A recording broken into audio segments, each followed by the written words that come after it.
применяются все группы приемов, но они до конца не доводятся, а как бы обозначаются.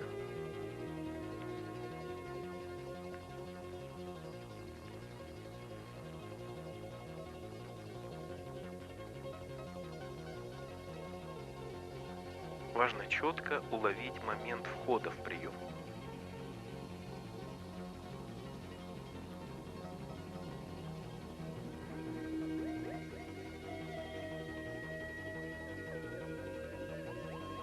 Обратите внимание на перелом локтя.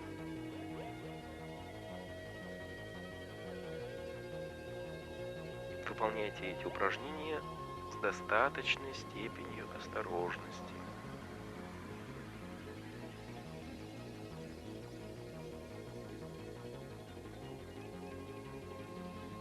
Обратите внимание на позиции ног. В боевых условиях здесь следует перелом лодыжки. Здесь же просто наступание на часть стопы.